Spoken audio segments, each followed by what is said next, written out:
This afternoon, I'm chatting with Michelle Detilio, who is the CEO and founder of Sosh, which is a social media digital advertising company. Michelle, thank you for Hello. joining. How are you? How are Good. How are you? you?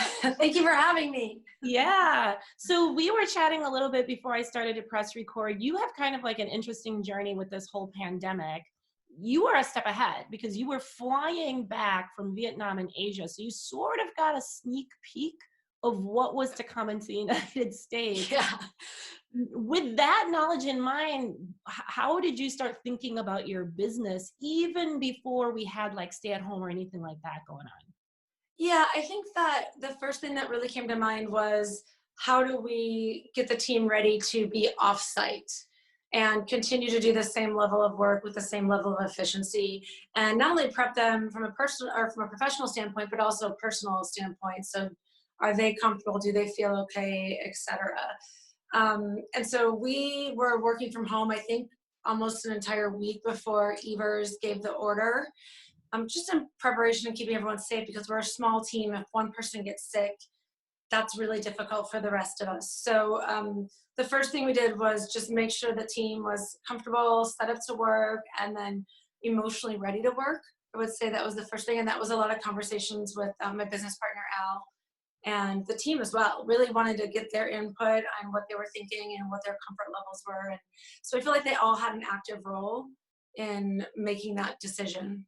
Yeah, which I think is really important because so much of what's happening, it feels like it's really out of our control. So anything where you can have a little bit of input or a little bit of control, I think is a little reassuring. Yeah. Yeah. And that's what Um, we did really early on. I think I'm going to go early March, like maybe early as March 6th. We sent out the first letter saying, if you don't feel safe, you are welcome to work at home. And that was, that really started the conversation where they could have some control over that. yeah. So So Michelle, let me ask you, what are you learning about yourself and your own leadership style, or as a businesswoman or entrepreneur, because of this crisis that maybe you didn't realize or appreciate during normal times? yeah, I've really been thinking about it. I think that I have always been overly critical of my level of emotion. And I think that, for instance, in talking to the team as things were starting to get a little bit ugly, I let that emotion show through, right? To the point where I got a little teary eyed via video. And then even I think a little bit on social media where I let a lot of emotion come through. And I've realized that actually that's not only is it okay, but it's something we absolutely have to do. And from that emotion, I can find strength. I've actually realized that it's funny. You see all these, I see all these videos and people doing their posts about how they're, keeping their routine, which is great. You should absolutely keep your routine. But I also think it's absolutely okay to give yourself permission to occasionally fall apart. So I have learned that I can give myself permission to fall apart, and that's okay, because once I fall apart, then I pick it all back up again. But if I'm spending so much time trying to keep it together, it's so much energy that if I just occasionally just let it go for, 30 minutes, an hour, sometimes it's a whole day, a Sunday afternoon or whatever, where I'm like, I'm just gonna hang out on my couch and watch television and fall apart for a little bit. Which is, I think as a business owner is a difficult thing to say. Like, It is. I'm supposed to be the one that everyone looks to for answers, and I don't always have them, and that's okay. So I think that's probably one of my biggest takeaways. I love that. Thank you so much for sharing that. I agree with you. I feel like, and maybe it's just cultural, where in the United States, we feel like we have to be strong, especially if you're a leader or a business owner. Like you mentioned, everyone's looking for you. But I had this one day, maybe about 2 weeks ago, where I was just like, I must have some McDonald's French fries. I mean, it's come to that, right? To me, that's falling apart. You know what I mean? And Yeah, I yeah. ordered two large, Oh my two God. large, and I shoved them in my face and I ate them. But you know what? Fantastic. I felt better. I like what you said Yeah. about sometimes you have to break it all down and allow Yeah. yourself to get to the bottom, because yes, there is energy in holding it together. I that's really well said. I appreciate you saying that. No, of course. And I'm I gonna remember noticed that, Michelle every time I feel like I can't. I need yeah, that no, time to well, release. I noticed that I have a group of friends too and people where I can say, because we all do this, how are you? And we make a joke out of it with my clients when we do our phone calls and how are you? And, sometimes the answer is, well, I'm not in my pajamas right now. and so, and so I think that like that brutal honesty, because we shouldn't always be okay right now. That wouldn't be Yeah, normal. yeah, And yeah, to say it's okay to have, this breakdown and have people that you can lean on and say, I'm not okay.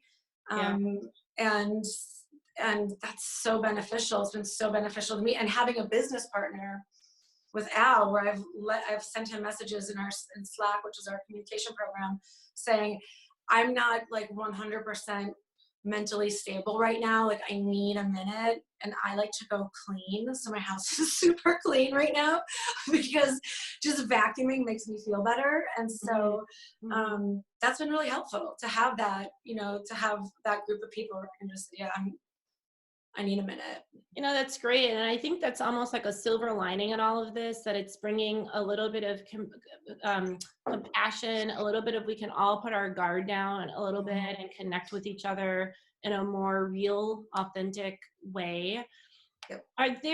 Is there anything that you're either doing or you're seeing your team doing that you're compelled to do during this crisis that you really want to be intentional about continuing when we get to the other side?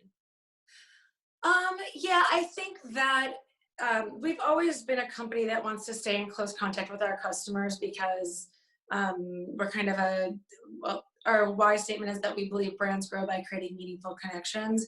So even to some of our customers that we allowed to put on pause, just so that they could stabilize.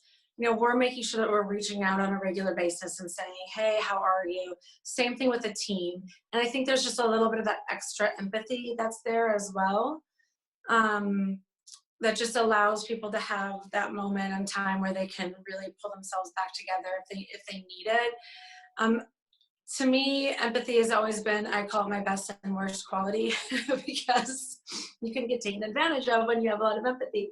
But I think that not only as a company, but just as, humanity in general, I think everyone is going to be a lot more empathetic. And I mean, I hope, I guess, it's interesting.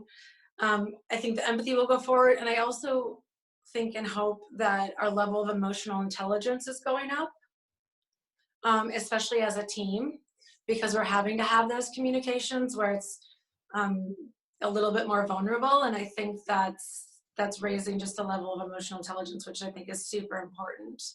So Yeah, it's almost nice. I mean, I hope these things do maintain. It is the opportunity to reset, because a lot of the work that I do with companies before all of this, it was really going in and helping employees address burnout and dysfunction, lack of balance, priorities out of whack. And yeah, something as big and as tragic as this sort of brings the things that are really important: yeah. people, connection, human relationships as a priority. It would be a shame to suffer through all of this if we couldn't maintain some of that on the other side. Absolutely. And I really hope that in general, people come out of this with a higher level of emotional intelligence. There's I think it's a Wall Street Journal article about like, what you're feeling is grief and identifying it. I think that came out like 2 or 3 weeks ago, and a friend shared it with me. And it was so interesting because in college I studied like a death and dying and a grief course, or had a class. And it was so interesting how you could really assign the feelings, and you could say, oh yeah, this moment I was in anger, and this moment I was in, bargaining, or whatever the state is, and now I'm at acceptance. But understanding that it's not linear, right? It's almost the circle where you can bounce from one feeling to the next. And I shared that information with my team, and I think that they're starting to understand that at any one moment a person could be at one stage or another, and then helping them recognize that they're at that stage is Yeah. really important.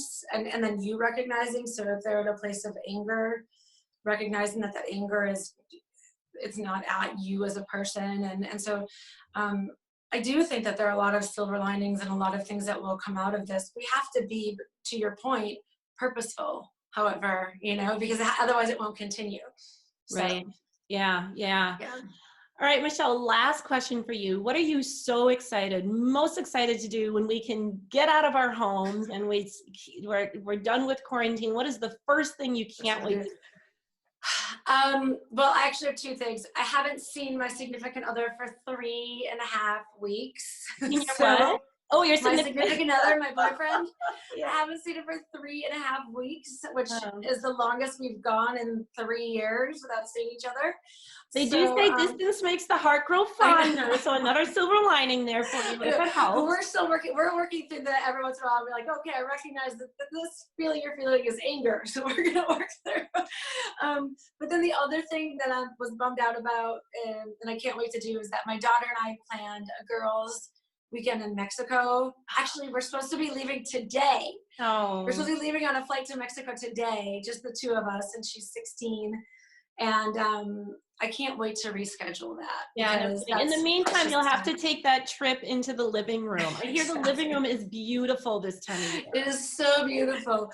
We have played, we've been playing Monopoly and Gin Rummy, and we have had a good time, just the two of us quarantined, because my son is with my ex, and we have family dinners and all that, and we see each other, but the boys are kind of doing boy things and we're doing girl things, and it's nice, but it's not a beach in Mexico.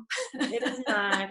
But that beach in Mexico will look even better once we get out Yes. of this. So, I know, I can't wait. So Michelle, thank you so much for sharing your wisdom. I really appreciate it. thank you. Thanks for doing this. It's a helpful reminder to me of my own beliefs, which I think we all actually need to be reminded of occasionally. Very well so, said. Very well said. so excellent. Well, thank you.